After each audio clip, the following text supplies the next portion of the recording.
Ayun, pinulot na naman ako sa basurahan. Sabi ko, talagang di ko kaya talunin to. So, sa iya ako, umalis uli ako rito sa Dao. Nakapunta naman ako sa Cubao. Are, tawa ka ng tawa. So, naging player din po ako doon sa Cubao, sa Ruscans. So, gumawa din ako ng pangalan doon. At lahat na dumayo sa akin, yung mga kapares ko, plus 20, talo pa. Eh, isang araw, nakita ko na naman si Paring Efren, dumating na naman.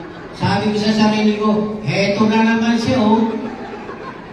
Eh, mga tao, siyempre, gusto makakita ng laban, pinaglaban uli kami. Ang masama, hindi na 40-80, tumaas, 42 na. So yun, nilabanan ko uli siya. Talo na naman. Sabi ko, wala.